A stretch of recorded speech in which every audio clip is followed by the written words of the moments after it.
another Tuesday. It is the PD Skillz Show. Today, as our special guest, we have none other than probably the most recognizable referee in Ontario, Old School Eddington James. Welcome to the show, brother. Thank you, sir. I'm glad to be asked. So, hey, absolutely. I mean, if we're going to have a ref, we're going to start with, in my opinion, one of the best. And that's coming from a guy who I actually don't think you've ever reffed one of my matches, have you? Well, I actually brought my binder, and I forgot to bring it downstairs here, but I was looking at it earlier. In 2005, in Burlington, there was an interesting battle royal. Oh, my God. And are you talking that IAW? You got it, baby. You talk about great promotions. Oh, my God. I cannot believe that. I did not know you were a ref for that. So PD Skillz was in that battle royal. That was a night of action. I remember TJ Harley going around actually potatoing everybody because yes, he potatoed everybody pretty much that was PWX X division except for me. Oh, there you go. Lucky you. He didn't touch me. Cody Diener lost to L'Artiste with a dildo to the head. Yep, I remember that. It was a fun night, actually. We drew I think the guy that suffered the most potatoes in that match, that battle royal, would probably be your fellow Zebra JC. Oh, okay. Yeah, him and TJ went back, and there was some tough love there. Okay, yeah, I was out there for most of it, so I probably didn't see any of the dressing room shenanigans. But yeah, that was a fun night. 12 people, I think we drew. I'm being generous. Yep. And I didn't say paid. There was 12 people in the audience. There's 12 people there. Yep. Yeah, so I kind of jumped in on that. I got paid, so I'm happy. Yeah, same here. It was probably one of the first promotions I had worked for, first handful. So there it is. I actually do not have that kind of record at home of my wrestling matches. So that's news to me. I had it here, that is actually welcome news, because I thought I've been living my whole life without being in the presence of old school officiating, and sure enough, I'm almost sure I've repped you before. Otherwise, in other things than that, but. Yeah, that was something I just happened to notice last night. I have a binder about this thick of every match I've ever reffed. And it might have been just shy of 2,200 matches. Wow. And I mean, just much like, like with the IAW thing, a lot of it's, that was a long time ago. And I don't know that you were old school like old school is now. No. I was just Eddignton James at that time. And for a quick thing for your audience, Eddignton James is my middle name. My real name is James Eddington, and my father's name was Eddington, so it's kind of a tribute to him. But a funny thing is, maybe I don't know how many. I have a philosophy of 5 and 20. I'm so old that it's either 5 years ago or it could be 20. I can't remember. But there was a few years ago in a show in Hamilton, and I got booked, and it wasn't one of the regular promotions. And I could not recognize the promoter. He introduced himself and said hello. And it took me a while. I was at the Germania Club. And I don't know if you remember this ill-fated Billy Gunn. And I did Billy Gunn versus Matt Cross. Great. Worked with my buddy Dave Dredd. Okay. And it was the same damn promoter as Burlington. He drew 12 a game. Just striking out everywhere, eh? And he had Mike Krakenbush and the Shikaro boys chasing him down the street till he paid them off with a bank machine. And no way! Oh gosh, yeah. He gave him the Smash Brothers. He had everybody on that show and didn't draw a dime. So once again, didn't do the work. You can't just have names and be like, all right, It's not like Wayne's World. If you build it, they will come. It doesn't fucking work. No. And I know the people. We didn't get paid this time, so I know there was any of his equipment that was sitting there, laptops and sound equipment. The boys, we helped ourselves. I think. Absolutely. I think I got a T-shirt out of the deal, and a story. Collateral, a story. Definitely a story. I appreciate getting. Freaking got to take collateral. Who runs? I mean, it's got to be bad if you fucked up bad enough that you leave your stuff behind, your equipment. Yeah, once I saw the guy, I realized I gotta get out of here. Yeah, exactly. So I should have known, but sometimes you take bookings, you don't know who the guy is, and you just, there's a little bit of trust in the business, right? We're independent contractors. So Yeah, absolutely. That's you got. It's not even necessarily I would say trust, because I mean we work for a lot of people for the first time. It's a lot of risk. Yeah, well, and you get burned along the way. I've been lucky. I mean, I've heard a lot of people have gotten stiffed, but I've been pretty well paid every time I was promised to be paid. Now Yeah, I'm of the generation. I've never been stiffed once. Never. Oh wow, good for you. I have friends. I've had to remind a drunk promoter or two I hadn't been paid yet, but that's not, and they've never been dicks about it or anything. So I've always been lucky. No, I heard back in the day. I have a friend who wrestled in the '90s, and he tended, was a little bit more spread out. So when you drive, 3 and 4 hours and don't get paid, it's kind of a you'd better be paying me, or that kind of thing. Oh, yeah, you have to remember to get paid. You can't afford to go. You can't afford to make those trips and get burned. Yeah, I started in 2000, but I mean, so I started at 45 years old. So my younger friends were wrestling and working in the in this 80s and 90s, and there were a lot of good stories there. Very few independents in Ontario, so you had to travel. So even in 2000, there, count on one hand the number of promotions that were in Ontario. So yeah, there wasn't a lot before the OAC buggered off there.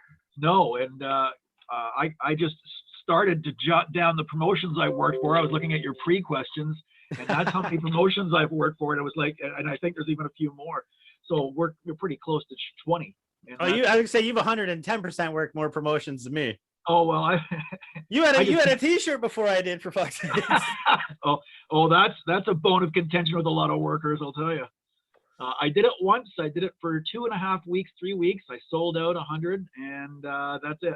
Yeah, I never did it again. Never did it before. I sold some bow ties later on. So you got some heat for that.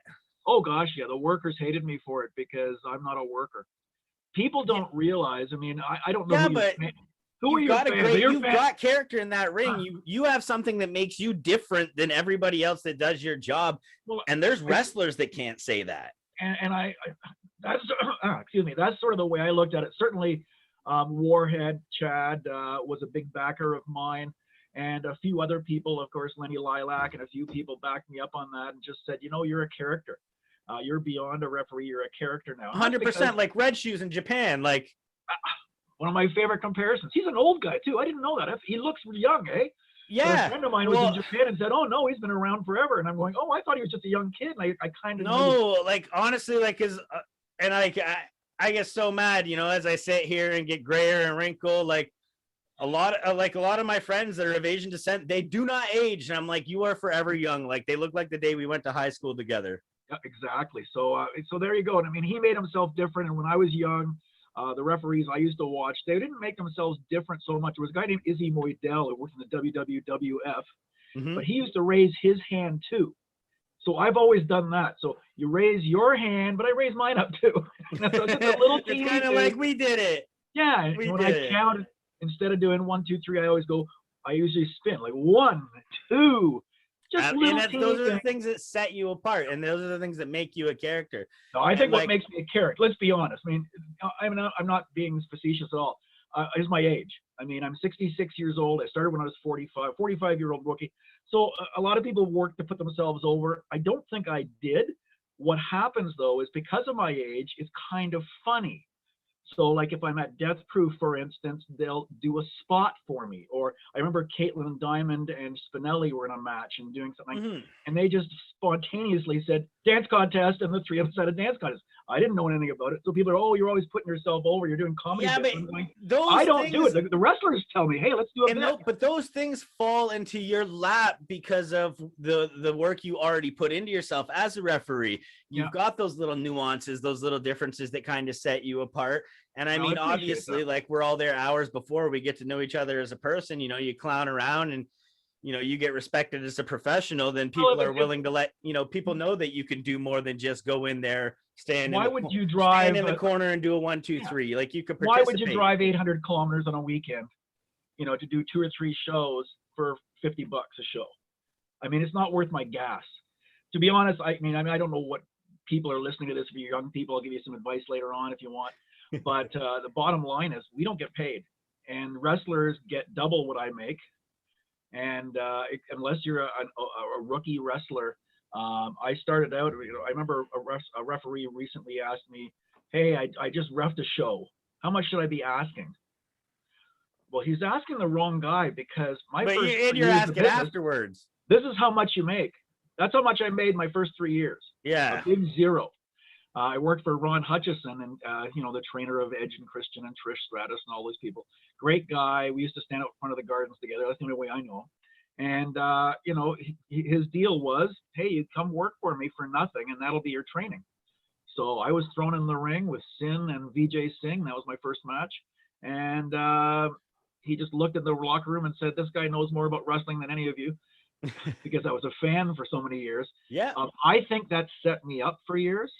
I think the boys hated me for that, because in that dressing room were guys like Sin, Asylum, Fuego, and those guys. So I think they kind of had a little heat on me for a while, thinking that I was, Ron's stooge and things like that. So it took me a long time to get over that. Fuego, and I still think he hates my guts, but he has that, I like him. He's a good guy. He knows more. Everybody's got someone that hates them. I'm sure there's people out there that hate me. I mean, as a teacher, I learned you can't please everyone, and I'm a very sensitive guy, thin skin, and wrestling has helped me, because it's really developed a thick skin. I can't listen to what everybody says, because I used to say when I was teaching, you got to have thick skin, and you got it. Like, I mean, it might sound cheesy, but you got to believe in yourself. Like, you're the first person that's got to believe in yourself. If you don't, literally right. Nobody else gives a fuck. And the kids always liked me when I was teaching. The parents usually liked me. The other teachers didn't care for me so much, because I was kind of a rebel, and I believe that kids are first and subjects are later. So, academics is later. I mean, if the kids feel good about themselves, they'll do well. And I kind of brought that to wrestling. I mean, if it's not fun, why are we doing it? I'm driving 800 kilometers for $50. Yeah, you got to make it fun. If I'm not having a laugh. Now, I know if I can't fill my pocket, I'm gonna, fill my cup, so to speak. Especially when everybody you're working with is making money, especially the girls. But that's another story for another day. But it's got to be fun. However, I want to make it really clear. You let the wrestlers invite you to have fun with them. I'm a big believer in going in the dressing room, shutting your mouth, and keep your ears open. And I usually do. If you ever meet me at a new promotion, I'm like that. Even some of the ones I've worked at for a long time, I keep my mouth shut most of the time. But if I get to know you, I'm going to goof around and have some fun. But I don't goof around during your matches. I really don't. I think that's a bad reputation I've gotten, which I don't really believe I do. I'm not saying I haven't ever done it. I unfortunately did it in one match with a very famous Hamilton wrestler who's now with AEW. Should narrow it down. I love the guy. I think he's great, but I did put myself over in the match. Not intentionally, but on hindsight, I did. So we had some heat for quite a while. It was just because it was my home promotion, and I was goofing off with one of the fans I knew, and I shouldn't have, and that was very a familiar face. And it's, you know what though, that's like any other person who steps into those ropes. You get lost in the heat of the moment, and nobody should be, nobody should be exempt to that. And like I say, and I mean, not to single you out as an exception to the rule, but you are a exception to the rule. If anybody that I've watched ref is, because I mean, I'm not going to drop names. I'm not going to shit on people, but I've seen other referees out there. You told me to. I had a whole list of refs that were sucked. No, that's okay. I'm not going to shit on them, because they might have to call my match eventually. I might have to share a dressing room. Yeah. If we ever get out of lockdown, I know that's true. I might have to work with people. But I've seen other referees put out their own merchandise and try to have a character, but then I watch them in the ring and I'm like, that's the drizzling shits. I don't want your t-shirt. I want you to get better. Forget having a character, work on your fundamentals. And that's one of my, pet peeves with the referees now, the younger ones anyways. And it's a tough business. It's a real the referee is why am I saying this? It's just a bad time right now for referees. You've got WWE who doesn't acknowledge them, doesn't even name them. Took away their name. I read an article recently that Daryl Sharma, our Ontario boy, the Hornet, Brown Hornet, when I worked with him, but now he's the Hornet, and then he became Daryl Sharma. He's the head. He was on the first show I ever wrestled. Yeah, and he's the head of NXT referees. How many people know that? So Ontario, be proud. Well, I mean, we all know that, right? Because Yeah. like we've known them forever. We follow them. We're all fucking proud as shit of them. But yeah, I mean, There are referees new guys. don't get their due anymore. No, and AEW, they do promote their referees. However, They their promote referees everybody that's on the card, front to back, in the back room. Which I love AEW, and I love everything. I love wrestling. But I think, I think sometimes their characters have taken over a bit too, and at times, yeah, I agree. Yeah, I think I have to start with, to me, refereeing. Number one, wrestling's a sport. It's not sports entertainment. And the minute they say that, then what am I doing there? And that's where we have trouble. Like the indies have a reputation, there's no rules, and it is hard right now because I don't know. Yeah, it is sports entertainment, but the problem is certain aspects have to be more sport than the other. Like there's got to be rules. That's what the refs got to call. That's a sport aspect. Yeah, entertain within those confines. Now, my memory serves me. You've been a heel before.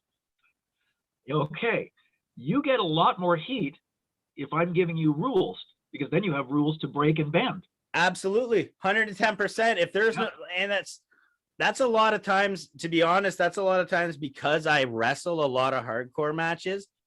I actually do not like a lot of my hardcore matches where I work as the face, because I find a lot of people don't get over well as a heel in a hardcore match because of the lack of rules. But honestly, from early in my career, having so many shittier referees, I had to learn how to be a bad guy without the rules anyways. So yeah.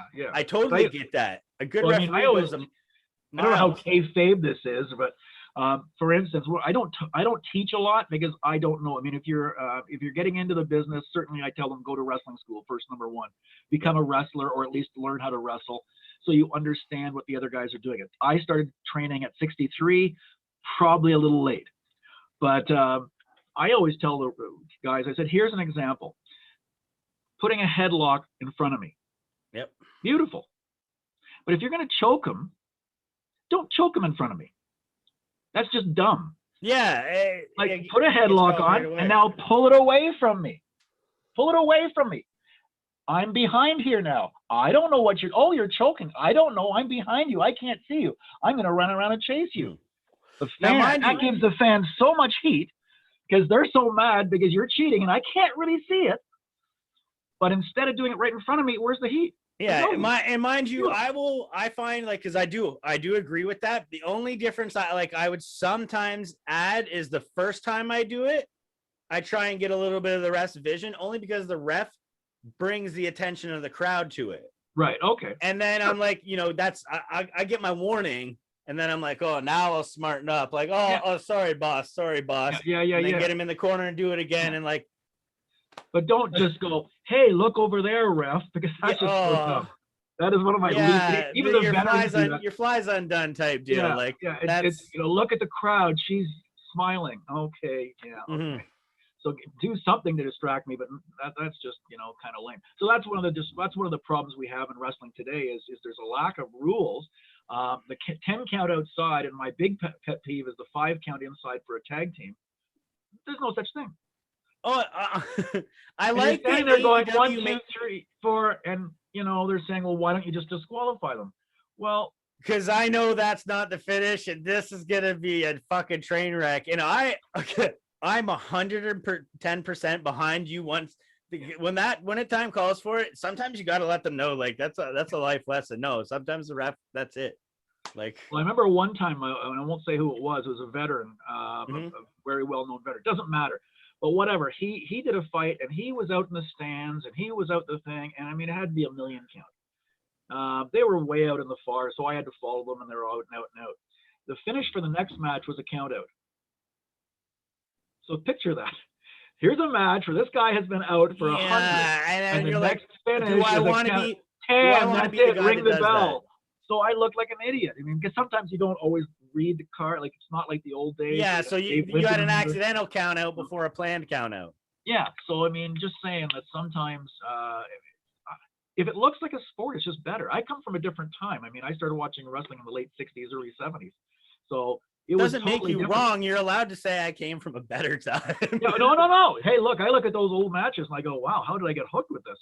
But Yeah, and I they're love slow, new they're stuff. methodical, but I mean it's the basis. Like it's Yeah, it's evolution. You yeah. don't But I get mean, one the rule without the breaking, other. the respect for refs and stuff. I mean, we're a prop now, and it kind of hurts your feelings. You're going, number one, I'm paid the lowest on the scale, next to the guy who sweeps the floor. And work the most matches. I work the most. I can work the whole show, and I'm not mad about it that much. I understand it, but then show me some. There has to be some positives out of it, right? So I mean, I would like some respect. Mm-hmm. But like you're right, exactly. The young guys who come up to me, I mean, they're trying to put themselves over, and I'm going, you know, really and truly, do you ever see me put myself over? If I'm in Greektown, Jock Sampson, who's a favorite of mine, he puts me over all the time, but he does it. It's his choice. Yeah. He'll say, hey, let's do, hey, and he'll just whisper to me in the ring, do this, and, you know, do a little dance thing, and I'll, you know, do it. But I'm not going to do it on my own without him telling me to.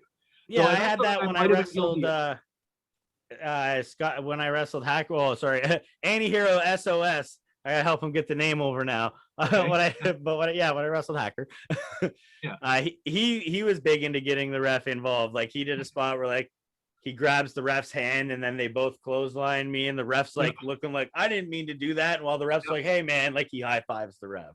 I've done that a few times. Yep, that's a fun one. And you know, we don't do those spots very much anymore. So one of the things I know you prepped me on was, you know, how do you get into being a ref? And that's the hard thing is sometimes, I mean, there isn't really a ref training. So you learn on the go. So a lot of times, I mean, when I first worked with little people, midgets, I remember it was horrible. And I was 15 years in. And it was like, well, do this spot. And I'm going, I've never done this before. And they're going, what do you mean you haven't done this? I've never done that spot. I mean, it's a, you know, we don't have the midget wrestlers anymore. I mean, we just don't. Was that something for Bill? Yeah, and Mr. Scalia, and he, you know, he was great with me, and the little guys were great too. But it was like I just didn't know the spot, so I just felt stupid. And Kid Canuck, he's such a he's a good kid. I can't say enough good things about him. I love him. He was down to Vegas with us last time at Cauliflower Alley. We had a great time. Hey, he's what, second generation? Well, yeah, second generation. I'm not sure about that. His grandfather was a wrestler. Okay, maybe I did know that too. But his father wasn't, so he's technically second generation wrestler, but third generation. Yeah, it skipped a generation for. There's math in there somewhere. Forget it. Yeah, there's math. I'm retired. I don't have to do teaching anymore. So. And I wanted to. You say I prepped you on, how people get into the business. Yeah. I'm actually more curious about yourself because you were a teacher. Yeah. Well, how does one go from being a teacher to deciding I want to jump in the ring with these animals? All right, I'm 13 years old. That's when I started watching wrestling. Okay. So I've been a fan for like 40 years or something like that. Once again, math. I used to stand outside Maple Leaf Gardens back in the 70s, and there would be a bunch of us, just like there are now. You go to Hamilton, the little group of fans. Go to St. Catharines, the little group of fans. You know who they are. They're all friends with each other. And a lot of them are just friends. Yeah, the regulars. We had those in Windsor too. Exactly. So I forget you're in Windsor. So I mean, at Maple Leaf Gardens, there was a bunch of us that used to stand up. Me and my friend Elio, who ended up being Jack Tunney's second-hand man, kid I used to coach on my baseball team. And then there was a bunch of us. Ron Hutchison was one of them, and he was just a kid, curly-haired kid. And we would go down to the gardens and we meet the wrestlers and go over to the Westbury Hotel and sort of hang out and hope we could. Ron used to carry the Iron Sheik's bag and that kind of stuff. Yeah, they'll kill me for telling you that, but we were all big Marks and fans, and we loved every minute of it. Iron Sheik is one of my oldest and fondest Mark moments, but I was already in the business at that point. Hey, I was in a match almost with him. I was the Motor City show, RJ City and myself, and RJ, no matter what we do, we always have a story come out of it. Yeah. This was the famous Iron Sheik, wouldn't get out of the van until he gave him more cocaine. Yep. That story. That was the match I was supposed to ref. We were standing there waiting for him. Yeah, that was all over YouTube. Pardon me? That was all over YouTube. Oh yeah, it was. So people are cruel. Yeah. So that was my story was that Ron Hutchison and I were friendly, but we were just wrestling friends. Mm-hmm. We would beat each other at the Gardens. That's all. He's from downtown Toronto. I'm from Willowdale, North York. Don't call me in the morning. I'm just in it for the wrestling. Yeah. So we were just wrestling friends. So I'm 40 years old. I finally said, you know what? I've got the summers off. Is there anything I can do? And he says, yeah, you know what? We've got this girl here, and she's just leaving. Her name's Trish Stratus. You might have heard of her. And No. she's the commissioner of the AWF here. You could be commissioner. And I said, oh, that's pretty cool. Mm-hmm. And he says, I know honestly, we hadn't talked for 25 years. And he says, well, tell you what, we're down at the CNE. We're doing this Ironman tournament, and we're wrestling every single day, 4 times a day at the CNE. So, for the 2-week run of the Canadian National Exhibition in Toronto. So he says, come on down. So I come down that first day, expecting that I'm going to be the commissioner. I have no idea what is going to be, happening. Mm-hmm. He says, do you have running shoes with you? And I said, well, I guess I've got some in the car. Go get them. And so I get the running shoes. He comes back and says, okay, you're reffing the next match. I'm sorry? And they hand me a Foot Locker shirt. You know what I mean? The stripe. So, yeah. I got the old Foot Locker shirt. And it was Sin and VJ, and they said, well, go, for a 15-minute Broadway, and which I had no idea what it meant. So it was a draw. Yeah. And they found it quite humorous. And people say, well, why, you're not a wrestler. How can you shave your body? And I'll tell you why.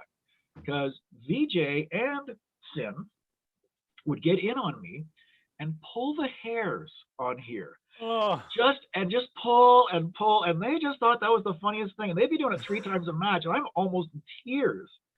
So it's like, that's one of them. But he got me started. That was the bottom line. I didn't want to ref. I had no desire to ref.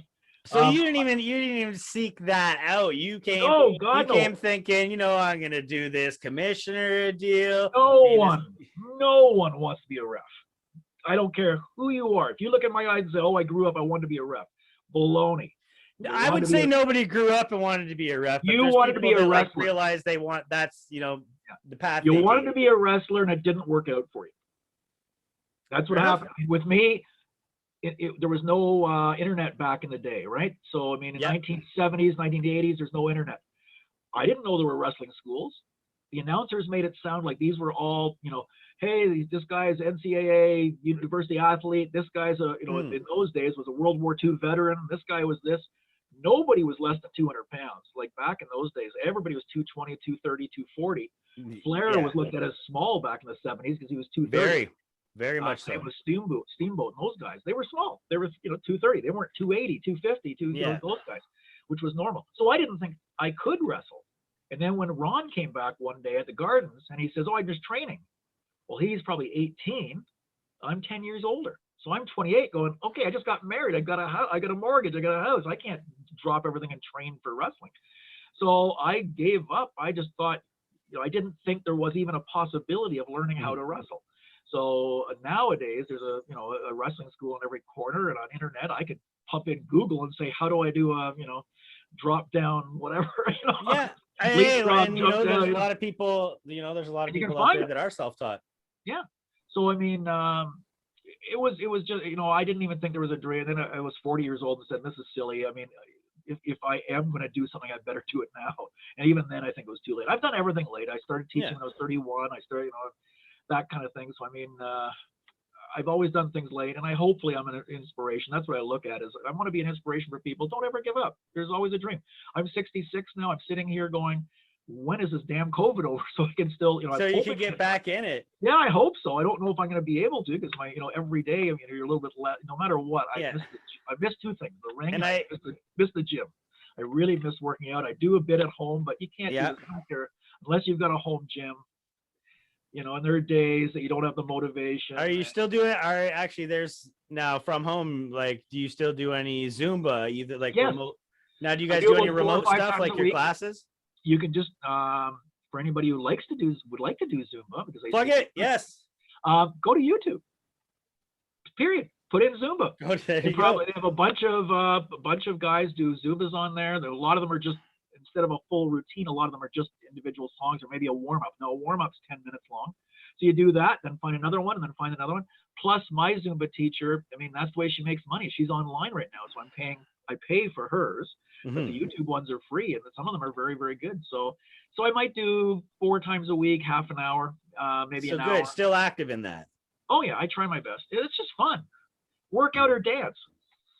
And that absolutely. And that segues me to something I kind of did want to touch on is, you say, everybody who referees is someone who couldn't be a wrestler. Exactly, but you got the chance with Zumba. It was Zumba King, correct? Zumba King. And you know how much thought we put into that room? Steve, and it starts with A, and his name is this long, and he works for TSN. He's the announcer at Greektown. And shout out for Greektown. He's one of my favorite promotions. You were going to ask me that too, so I had that written down. Channing has been really good to me there, and I love it to death. So he calls me up about 2 days before and says, why don't you go in the Rumble? It'll be funny. And I went, okay. He says, the wrestlers will find it funny too. I won't tell anybody. So yeah, I'm in the dressing room. That was a surprise to everybody. My first one, it was pretty funny. And I run out. I get confused which was the first one, but I think it was the first one. Do you know who I'm standing across the ring with? I don't know if you ever saw the clip of it. So then the announcement, Steve, as I'm, basically as I'm coming out, goes, what should we call you? And I said, well, I'm just old school. How about Zumba King, just for fun? And we just sort of made it up on the spot. Like, it was not thought out whatsoever. So then I came out and did Zumba and, did the thing. And I came out, and the spot was, I roll in, and John Atlas, one of my favorite wrestlers in Ontario, he runs at me, and I move out of the way at the last second. He ends up outside on the apron, and then this big mother runs over and kicks him out. So it's kind of my fault. But I'm looking and kind of doing the thing, and I'm happy and everything. And then I look up and see who it is. Do you watch AEW? It's Wardlow. It's Wardlow. Yeah. So basically, I look at him, and then I jump out of the ring and run it back myself. That was it. That was the whole spot. But the whole fun was my entrance. So the wrestlers are getting mad because I'm taking up their spot. I'm going, my whole wrestling ability is my entrance. That's it. Yeah, that's it. Off, and then it's like I do a little thing in the ring. I think the last time. And there's people that love that, and like you're as like we've said a couple times, as as a referee, you are a character of a referee at times. So they recognize you. It's not for nothing. No, and even kind of better than that in a way. And I'm a big mark for NWA. That's my big. I paid a $5 a month for NWA. Jazz was on the card, the NWA World Champion at the time, the ladies champion. She sees me coming back in my Zubas and everything. She says, "What the hell were you doing?" And I said, "I was wrestling." Oh shit! I would have gone out and watched that. That would have been awesome. I'm going. Here is Jazz popping because I just wrestled. Right. That's a good feeling. Wrestled, which means I didn't do anything. So actually, I did right after that take some training with Rip Impact just so I didn't embarrass myself. Yeah, I did see some of that. I did see some of the videos. Yep. So I mean, I don't want to get hurt. I don't want to get So I did enough. People who thought I was trying to wrestle, please, workers, please. You guys are the best. Total respect. I run in, I ran out, I get a bit of a pop, and that's it. I don't think I've really ever wrestled a match. My first match was years ago. It was maybe 10 years ago, and that was a battle royal. And I was driving into Port Perry for, I believe it was GCW or something like that. And Drew was in the car with me, Anthony Darko, and he was the booker for the afternoon. And he was going over in his head what he was going to do with this battle royal. It was Canada Day, Royal Rumble battle royal thingy. And he just finally looked at me and said, "Have you ever been in the ring and actually worked?" And I said, "No." Oh. You want to make today that day? Yeah, let's do it that. And you know what? I won. Get out of here. He did a thing where nobody knew. I just stood there like this in my equipment. I think it was McKelvey. Cassidy was the other ref, I think. I'm pretty sure it was. And why is the ref on the inside of the ring? Right, and I'm just standing there doing nothing. So everybody thought I was the ref. And McKelvey's on the outside, and he's doing all the calling and everything. I didn't do anything. I just stood there. And at the very end, believe it or not, and this guy has been really good to me. He never booked me for Smash, but he's been really good to me. And that's Sebastian Suave. And he's won the battle royal, and he's excited, not knowing that I'm in it. Yeah. And I run up behind him and toss him out. Just dump him. Yeah. And then that's brilliant though, like, because no one thinks anything of it because it's a ref, and you know that it's commonplace, but like the real smart fan will go like, you know, and it was a fun show. It was, yeah, it like was, why it is was there a a ref? Canada Day show. They're not really fans. They just thought it was silly and fun. And Yeah, and like everybody why had a is there good a ref time. inside of the ring? Like the Yeah. real smart fan would say. Yeah, And so I mean, that's it was genius. just fun. That's all it was. And then Sebastian also put me over one time, and I don't know if you've ever seen this spot. It was a death proof spot, and it was really good. Sebastian goes nuts, and he starts not brain. What's the move that Arn Anderson does? The Spinebuster. Pardon me? Spinebuster. Yeah, that's one. Spinebuster. So he does. So he looks around. Sebastian looks around, and he spine busts his, Darcy. He spine busts Warhead. He looks around at his own partner. I think it was John Greed, maybe. Does the spine buster. I've seen this actually. And then he looks at me, and I spine bust him. Yeah, well, I've seen that spot. So I didn't know what workers are in it, but the more you started to talk about it, I'm like, wait, I know this spot. Yeah, it was usually like the Arn Anderson move. I'm like, fuck, I've seen this. Yes, and I just looked at him, sorry I got carried away. And that was fun. But you know what? I didn't initiate that. That was Sebastian. That was Warhead. That was the fun. Yeah, it's their idea. They want to get you in on the fun. Why not? Mm-hmm. You were mentioning earlier that you're a hardcore wrestler. I can't stand hardcore. But I've been the number one referee for Death Proof for the last 6-7 years. And well, I mean, from a referee perspective, that's fun. Yeah. From a referee perspective, hardcore matches, there's not a lot to do, and the stuff you do get to do isn't a fun time. Like getting people out of barbed wire sucks. Counting on a ring full of garbage sucks. Exactly. Try to put your hand down on tacks. That's always fun. Yeah. But I mean, the thing is, I've never put my hand down on tacks. My back, my legs, face.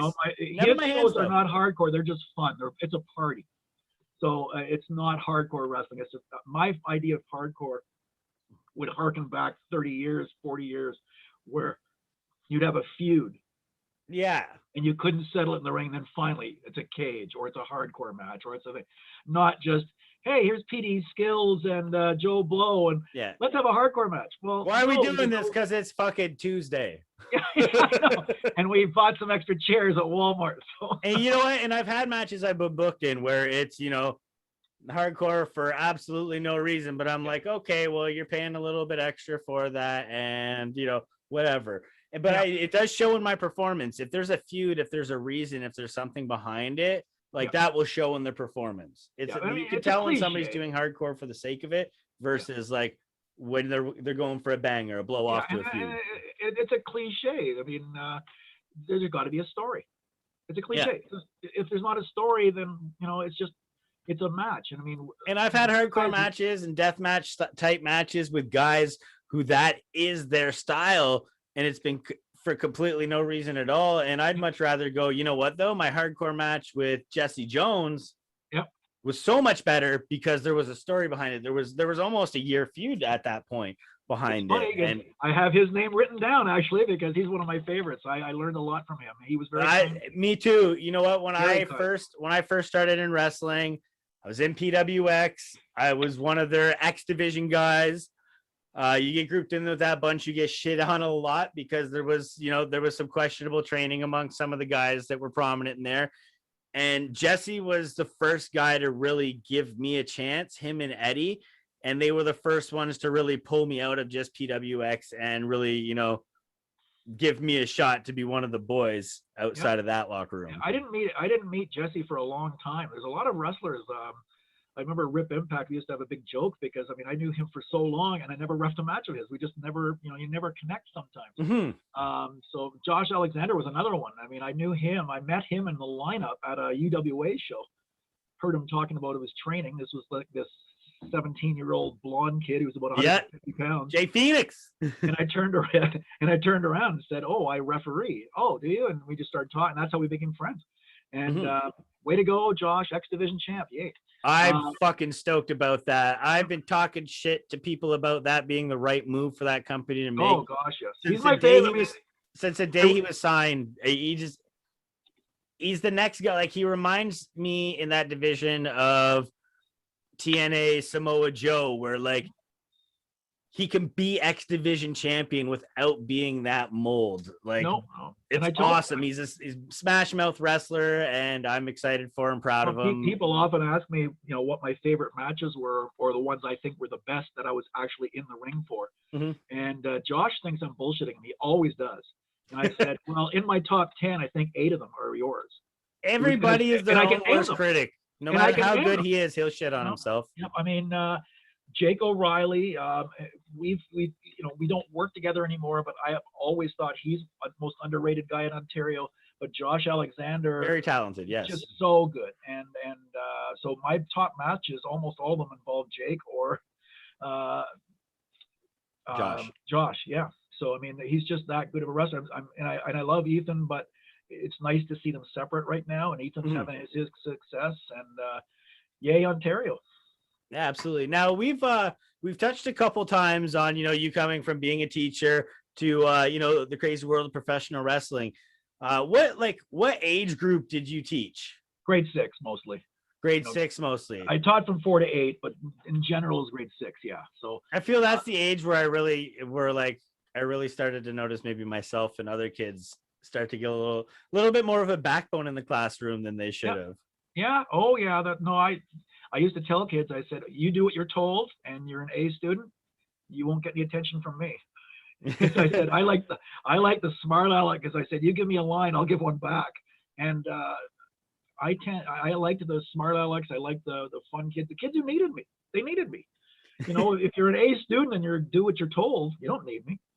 So, you don't really get that attention from me because you don't really need me. You learn well. I love teaching. Was awesome. It was the best 30 years of my life. It really was. And then being able to ref as well, I was in heaven for when that little, when the time shared each other. It was so great. And but I used to tell people, they would say, have the kids impressed? No, because the kids have 2 questions. Do you know John Cena? Do you know The Undertaker? Once you say no, that's their end of their interest. Yeah, they're like, okay, I don't care anymore. Now, I have pictures of myself all over the classroom. So a couple of times at parent interviews, you knew the parent was coming in pissed about something, right? And I couldn't believe how many dads, by the time they got to the interview, were like, so is that Hacksaw Jim Duggan up in the wall? Is that Dan Severn up on the wall there? Yeah. And all of a sudden, everything's smoothed over. You talk wrestling for 10 minutes. And so dads were impressed. Yeah. We're here to talk about your kids, Marks, not hey, look, parents being Marks. If I can deflect it, I'm pretty happy with that. Because there was some if you could, they're all mad at you because their kids getting rotten grades. They don't think you're doing a good job, and then they're like, before we talk about my kid, that's Hacksaw Jim Duggan, and it's like, oh yeah, absolutely. You want to check that out? Let's totally ignore what we were talking about. Yeah. So that was awesome. Now, do any of the kids that you taught earlier in your teaching career, have they ever reached out to you, because you're out there on social media and all that stuff? I have about 300 or 400 kids, former students on my Facebook. My line is, I say hi to you, what's up, and then never talk to them again. Or I never add them. So if you're a former student out there, feel free to add me. I will not add you. Yeah. For the obvious reasons. A couple of them, sadly, 2 years ago, one of my students from my very, very first classroom in 1986 passed away. Oof. He was a music promoter, and he'd gone to England with his band and passed away with a heart attack. That he's 45 years old. Because they were 11 when I was teaching them, but they're my first class are in their 40s now. So I'm trying to remember. It was 16 of the 24 kids of my first class were there. And we got hammered. We had a great time. It was so much fun. I have a couple of regular drinking buddies. Actually, while I was talking to you, pinged on my Facebook that so-and-so liked my picture. It was one of my former students. And so I do keep in touch with a few of them, and a few of them have just become friends. We go drinking, and no, that's awesome. One of them became a teacher. I've got teachers of mine that I've also, I've got on social media and that. I've even got my original principal, my first ever principal when I was in kindergarten. He was a doctor, and he had his doctor's in education and everything like that. And he, very cool. yeah, he keeps in touch with me now. Like we started talking on Facebook, and he remembered everything about me from when I like, because I had him when I was in kindergarten as my principal, but then in grade 8, when my teacher went away on a leave, he actually came out of retirement to be my teacher at that time. Wow, that's very cool. Yeah, and it was a really cool time. Like I wasn't a dumb student. I was a lazy student. My teachers would always say, like, Tim's very smart, but the minute he knows something and he knows how to do it, he's done practicing it. Yep. And like, so I mean, it was always nice. Like with that principal, he was the one to always stick up for me in parent teacher interviews. He's like, Tim doesn't do the homework, but he comes in the morning and I put these, university questions on the board. He answers them in 5 seconds, goes to his desk and takes a nap. There you go. And I mean, I like kids that felt good about themselves, and that was it, period. The academics will come if they, once you figure out what you're going to do with your life, then it becomes important. I couldn't have given a shit about school at all, except then in university, I realized I want to be a teacher. So boom, start taking, all of a sudden my C's turned into B's and B pluses. Yeah. Once you have a goal, and you have a focus, then, you're more likely to succeed and do better. Like we won't get into the educational system, but it does aim for you. It aims every kid for university from day one, which is so good. And how many? Now, are you still actively teaching? Oh gosh, I've been retired for since 2013. Okay, so long time retired from teaching. Yeah. And but obviously, there's still a lot of friends in the teaching community. Oh, actually, right? My wife still is in the school. She's an educational assistant, and she's okay. Now, this obviously, this last year has been super difficult. Like I've got a little one myself, who, obviously, with everything going on, schools from home. And like these teachers that have had to shift gears back and forth so many times, and like it's a different job. Absolutely. And like not the one you signed up for. Yeah, no, and you know what? I tell my kid that, like, she's 8 years old, and when this all first started, she didn't like this, and I'm like, listen, there's going to be times where this is hard, but you need to understand, like, because they get a kid's natural reaction when school doesn't go good is get mad at the teacher.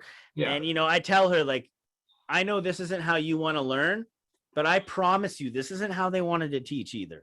No, and it's true. It really is. And my son's a teacher out in Meadow Lake, Saskatchewan. And it's the family business. It is. And he's the COVID rules out there are different, and he has been in the classroom for most of it. They haven't done as much online as here. Mm-hmm. He's had 2 or 3 cases of COVID in the class. It's different out there. They don't close the classroom. There's no isolation. Yeah. He's going in and putting himself at risk. I was so happy to hear he got a needle last week by total luck. And so he's good. I'm vaccinated, so I'm happy with that. My daughter works in prisons, so she is now vaccinated, so I'm happy with that. And yeah, I'm hopeful. I'm hopeful at the end of the year, maybe we might see a show or two, but you never know. Fingers crossed. I mean, I've been doing the no fan stuff, so that's been good. But have you done it? Like, have you done any of those shows? My last show was last day of February or so last year. Now, and it's like, because I mean, I've seen a few, but has it just been like not the promotions you work with, or you just decided? Well, nobody's really working. To me. Yeah, there's some like some Chad people doing garage shows, etc. Yeah, Chad does his thing, and we've done that without a ref. Yeah, I figured my feelings weren't hurt. Yeah, it's been drunk buddy counting. Yeah, that's what I figured too. And and I follow the rules, so I mean. Yeah. Like the wrestling video games before they had good enough graphics to put the ref in, when it would just pop up on this. Actually, I'm surprised we haven't done that. Where it's just 1, 2. No, it's been a rough time because I know some of my people in the States are working, some of my friends, and it's frustrating. But if you ask me, I'd probably say no, because at my age, I certainly don't want to get sick, and I don't want to cause anybody else getting sick. So. 100%. Yeah. So, as I said, it would have to be pretty safe before I go back. And as I say, every day, it's going to be a lot harder for me to get back in shape than you young guys. So we'll see. Maybe I've refed my last match. I don't know. If I did, it would be wonderful because it was easy versus BMD, and what a way to end. But I would hope that I can ref some more. That's well. From something that I believe it was before we started recording, you alluded to, I would hope that you haven't refed your last match, because brand new man, So tell me about this restored vision. You're going to be calling it down the line, even a little tighter, I would say. Down the middle. None of this blind referee crap. I've worn glasses since I was in grade 1. Well, I got the old man's disease. I got cataracts. And I didn't realize that when you get cataracts, which was scary to me, I didn't know. Yep. And then I'll tell you my other story, because you might know about. But my cataracts, I was able to get operations, 2 separate operations during last year, in between COVID, closing down elective surgeries. So I got them both done. Well, I didn't know they replaced the lens inside your eye. Yep. Which means I can see without glasses. Mm-hmm. So it's amazing. They did that for my mom. My mom got the same process done, and like she was worried she was going to do both eyes at different times. Yep. But they told her they would do both, and she's thankful she did, because she would have been only one eye done, and electives would have been shut down for a little bit. We're talking about teaching. I mean, one of my former students in his 20s had cataracts, and he was telling me all about it. Wow. So it was really great, because he was over for a beer in the summer, the year before, and so he had explained what it was. It was like there is zero pain, a lot of waiting around, and it's over with in 15-20 minutes. You drive home, and no, you can't lift anything. I wouldn't have been able to ref or anything for a month or two, but so it was perfect timing for the COVID. So there's 2 things I got done during the COVID. I hope people are doing that too. Like if you're a young wrestler, and you haven't got your driver's license or something, get it now while it's COVID. You don't want to take time off. Do those kind of things. Get them done this year. Yeah, work on yourself if you can. Yeah, work on yourself. Get it done, because anybody who knows wrestling is not a job; it's a lifestyle. Yep. And you can't get stuff done when you're working 40 hours a week and then doing wrestling on the weekends. No time. So it's a great time to get things settled. The other thing, my other eye thing, you might know about, and I don't know if your fans out there know about it. I was working a match at Crossfire years ago, and they had brought me down to give me their Hall of Fame award. Thank you very much. And I got to work a match. Well, this big bruiser from the States, 280 pounds, and I'm not going to say his name only because he doesn't know he did it to me. He punched me in the face. But I mean, it's on video, right?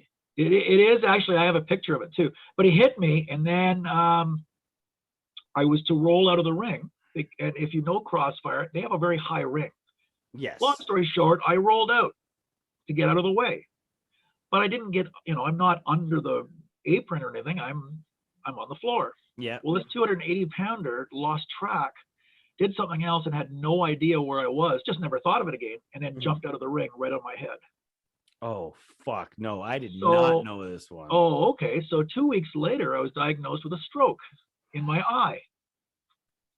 So it's not the normal kind of stroke. I'd never heard of this either, because I noticed my vision was a bit off, and it's a stroke in my eye. So for the people, if you're squeamish, don't listen.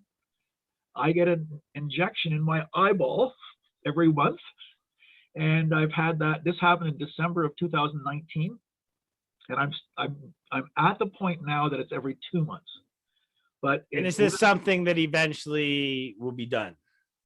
Do they project, like, is that an optional, like, is that a projection possible? Well, what it is like a stroke. It's your blood stops flowing, but it stops flowing in my eye. I think that's what it is. So they use this stuff that there's fluid behind my eye, so I can't see 100%. So this stuff gets rid of the fluid. This injection from Bayer Aspirin makes it. I don't know what it's called, Eylea, and it should clear it up. So it's every 2 months now. So that's a good sign. The cataracts, of course, hurt him being able to see in the back of my eye. So that's why it took a little bit longer than most people. I'm hoping I can stop it someday.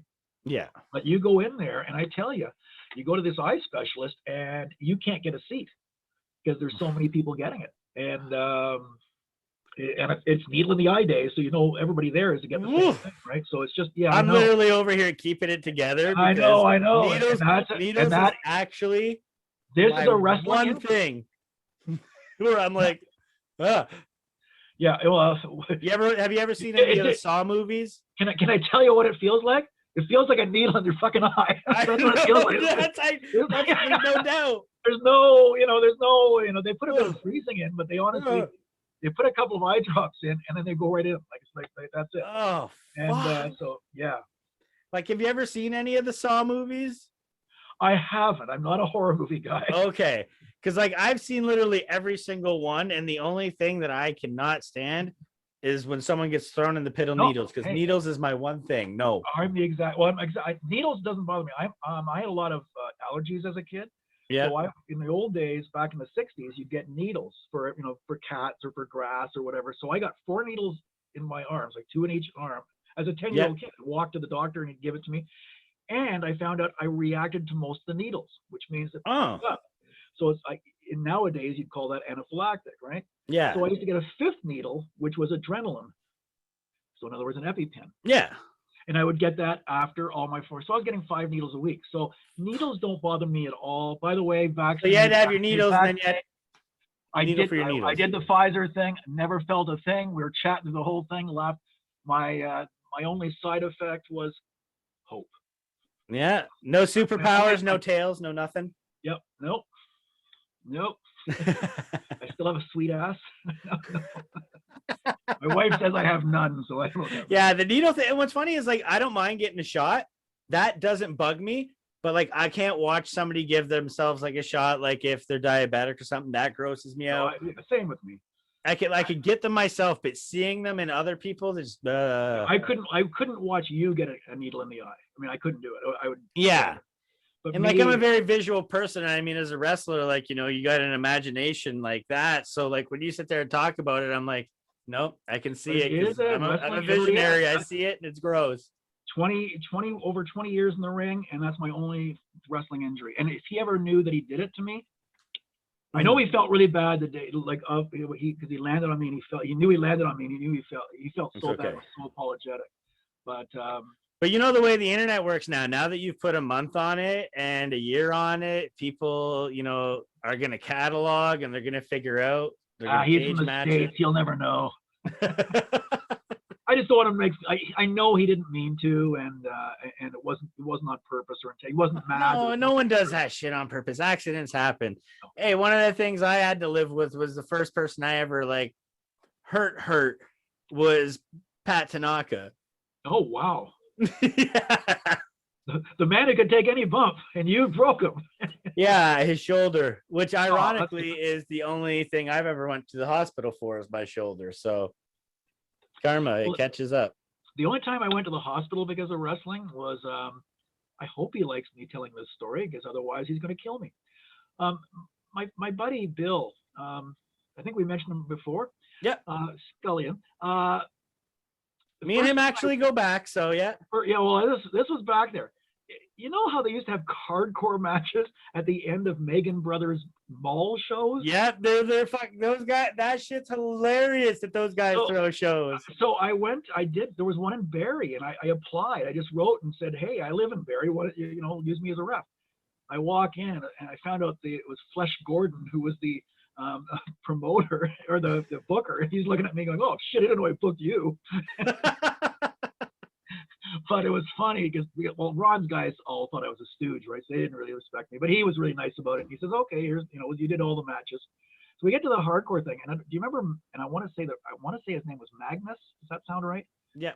Yeah, maybe about 15 years ago, 10, 15 years ago. Yeah, I know you're talking about. Yeah. His car broke down. So it was Magnus versus Bill in the final match, the hardcore match. So Bill had all these, like all you wrestlers, you have 57 spots planned. You've driven in. That's all you thought about for 3 days. He has no opponent. Ugh. So they throw in the guy who set up the ring, put him in a mask, and that was the match. And gave him to Bill?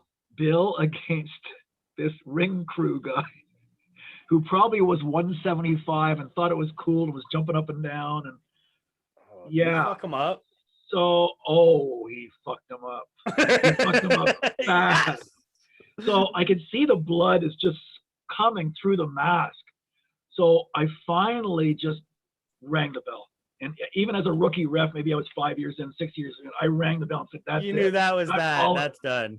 So I turn around, and Bill's got the industrial-sized cookie sheet coming down on me. No. And I turtled and did one of these, and I got a cut across here. I don't know if you can see it. There is a scar. Oh, Bill. That's the only time I went to the hospital. And the only other time I've ever called a match like that was Bill as well, but that's another story. But Bill's wild. Like I wrestled love Bill. him. We have so much fun together, but I wrestled Bill and unexpectedly ended up face first in a guy in a wheelchair's crotch from a drop toe hold. So like not planned, not called, just done. Yeah. So I mean, I like Bill. It was good. It was fun, and I got something out of it. That's when, well, I'll tell you, hey, that's actually a good story. The Megan brothers felt so bad about it that they booked me for the Fight Network when they had their initial showing. They did That's awesome. The fight at the Warehouse in Toronto, the big bar there. They did a thing for the press, so I got to ref 2 matches. Chris Sabin versus Petey Williams at the peak of their popularity. Yep. And a 4-way for the legit TNA title. Jeff Jarrett. I got to think of this. Rhino. Yep. Sabu. And Samoa Joe.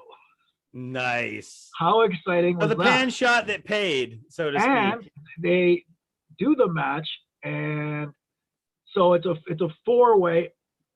We're just all, Samoa Joe was my best friend for the day because they were, it was like a 6-hour show, and they had MMA. It was Fight Network, so they were showing MMA exhibitions, and they were boxing exhibitions. So he was into the MMA, and he'd say, "Ref, come on, let's go watch." And we'd run down, and we were best friends for a day.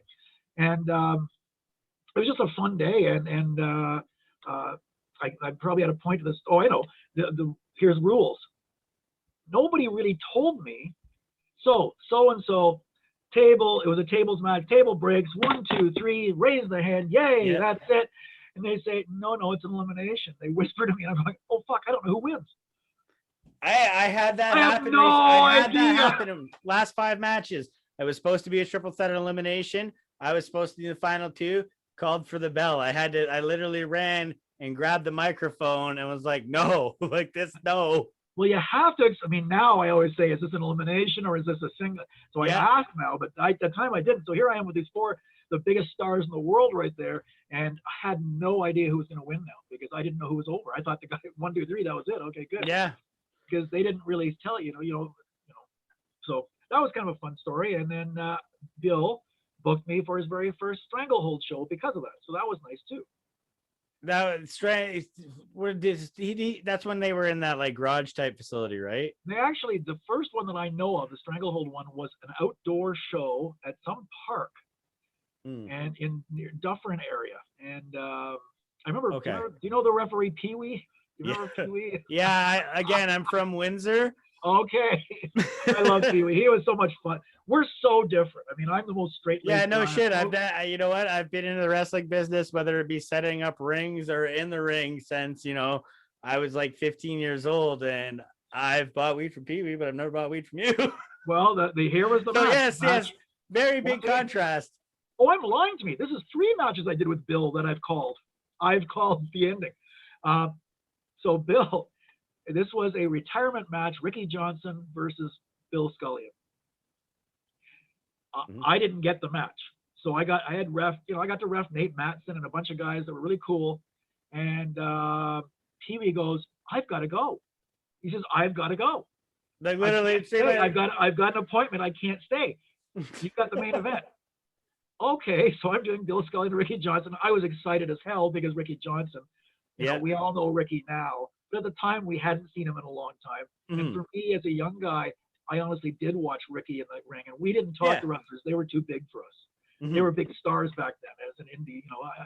It's not the same as it was then. I mean, there was a real, the fans kept separate to the wrestlers. And we put them up in high esteem. We didn't hang out with them. Yeah. Whatever. Long story short, I'm doing this match. I was thrilled to death. It was a mess. And I had told Bill, I said, "Well, I saw you lately do that power bomb through the table. Why don't you do that?" He says, "Oh, that sounds good." Well, he beats the shit out of Ricky, and poor Ricky hadn't been in the ring for years. And he does the power bomb, and you see that he doesn't quite get him up very high, and boom, Ricky's out unconscious. Ugh. But Bill whispers to me, "Bill, please don't hate me for telling this stuff." He says, "Yeah, but I still haven't done my fluorescent tube spot yet." I'm like, Wake him the fuck up. It's funny because you know him. And I'm not fucking surprised. I'm yelling to Ricky Johnson's entourage, get them the hell out of here. And I look up, and who do I see in the stands? Pee-wee is laughing his ass off. He never went anywhere. He knew it was going to be a shit show, and he sat out there and watched it. And I said, you dick, I can't believe you did this to me. Man. Yeah.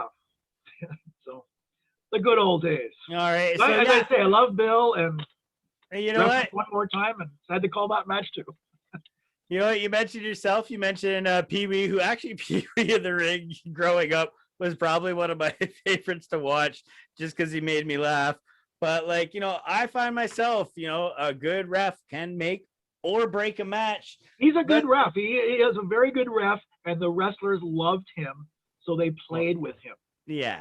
I'm not sure if he was as respected, but he was definitely loved by the wrestlers. They loved doing bits with him, man. Oh yeah, the first referee in Ontario, can do those bits and plays the part well. Yeah, and I mean, Dave Linton is to me the role model for referees in Ontario. He was my favorite growing up, or not growing up, but when I was first started, he was my mentor in a way. He was the guy I listened to. He always gave me total respect, and I gave it back. And yeah, he was very good. And he was back in the day. You went to indie wrestling.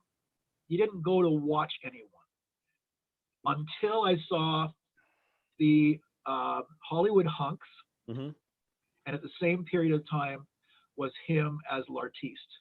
Yep. I would go to shows just to see them. That was the first time instead of just, hey, it's wrestling, let's go. No, I'm going to wrestling because he's on it, because he was so talented. Yeah, so one of my earliest matches actually features Dave Linton running around the ring in nothing but a thing. So I've definitely got a few of those. Yep. see him on the full spectrum of things there. Yeah. So one thing I want to get in before we wrap things up, because I've had a lot of interactions with a lot of different refs, and once you get to know them, sometimes there's a little camaraderie. There's some ribbing that tends to go around, go on in the ring.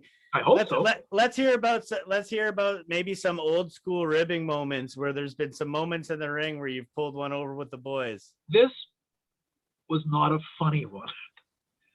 Those are the best ones, so lay it on me. To us. You mentioned Jesse. Now, I wrote down the word Jesse in my notes. So I'm hoping it's Jesse Jones, and I think it was. But back in the day in Peterborough, CIWA or something like that, I used to work for them. And there was this incredibly ambitious show in Oshawa. Yeah. Oshawa Expo. So each promotion, there was like 3 or 4 promotions in the arena doing matches, and there was matches on all the time. And it was like, you go there for 12 hours. There were just matches going on all the time. So each promotion, and I was so surprised that they're the ones who booked me, but they did. And so 2 of the matches, one was with Kamala. So I got to referee Kamala versus Cody Deaner. So that was incredibly cool. And the other one was Misty Haven, if you remember that, those days. Yeah. Misty Haven and her husband were against an inebriated Jim Neidhart and his daughter Nadia, or Natalia, she's called now. Yeah. So that was fun. I'm not going to tell any stories about that. It was the 3rd match with the no names. Okay. Ruffy Silverstein and Reggie Marley are my favorite 2 guys that we just connect. Yeah. Ruffy wasn't part of this match, but Reggie was. And there was a popular team in Peterborough named the Southside Stranglers. Yep. Now, under the mask could be anyone. I know. Okay, so you know exactly what I'm saying. And in this particular case, I wrote down Jesse. So I'm guessing it was Jesse Jones, and it was the promoter, Eric Dawson, not to be confused with the other Eric Dawson. So there's Eric Dawson and him. And so the partner for Reggie was a worker who had never worked a match before, or at least never worked a match in his hometown. Yeah. And he is excited, and he is pumped, and he's going to go, and he's got his family there. Everybody's there. He's excited. He is so pumped to get into that ring, and the match is laid out, and this is going to be the most exciting match of his life. And as I remember it, he was over, and this is going to be the greatest thing ever. As I'm walking to the ring, Reggie winks at me and says, duck, you'll know when. Okay. So the match, the bell rings.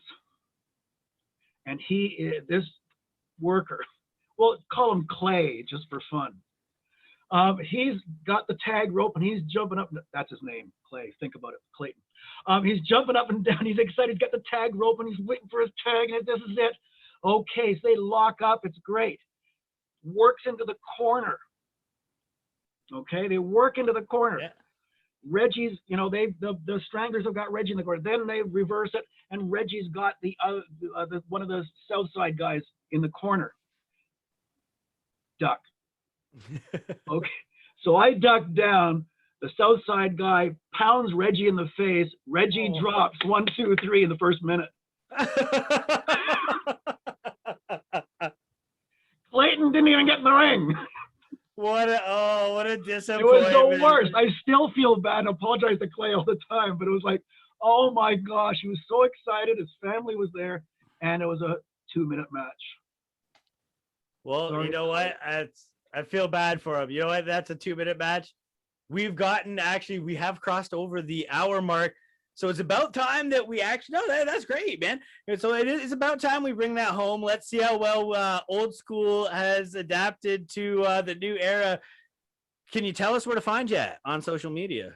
Usually at Eddie Old School, we'll get you somewhere. My name's Jim Connolly, CONNOLLY. That'll get you on Facebook. But otherwise, at Eddie Old School on YouTube.